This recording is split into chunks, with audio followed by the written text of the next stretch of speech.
मित्रांनो, तर आज मी माझ्या भटकंती वाईफ सोल या प्रोफाईलवर तुम्हाला सांगणार आहे घाटेश्वर शिवमंदिर याबद्दल। हे मंदिर पुणे जिल्ह्यातील आंदर मावळ भागात सिंदेवाडी येथे निसर्गाच्या सान्निध्यात स्थित आहे। मावळ म्हणजेच पुणे जिल्ह्याच्या पश्चिमेकडील डोंगराळ आणि खोऱ्यांचा प्रदेश। याला मावळतीची दिशा यावरून हे नाव पडले असावे असे मानले जाते। ह्याच भागातील तानाजी मालुसरे, बाजी पासलकर आणि कान्होजी जेधे हे तिघे छत्रपती शिवाजी महाराजांचे निष्ठावान सहकारी होते।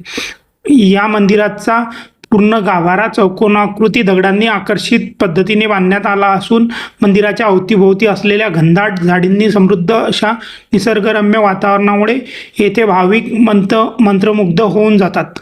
या मंदिराच्या मुख्य गाभाऱ्यात प्रवेश करताना समोरच आपल्याला थोडं जमिनीत गाडल्या गेलेलं कीर्तिमुख पाहायला मिळतं, जे इतर मंदिरात बहुधा प्रवेशद्वाराच्या वरच्या टोकाला किंवा मंदिराच्या शिखरावर असतं।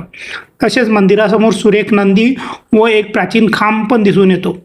अल्प कालावधीतच प्रसिद्धी झोतात आलेल्या या मंदिराला भेट देण्यासाठी पर्यटकांची दिवसेंदिवस खूप गर्दी वाढत आहे। तर धन्यवाद मित्रांनो, अशाच नवनवीन माहितीसाठी माझ्या प्रोफाईलला फॉलो आणि सबस्क्राईब करायला विसरू नका।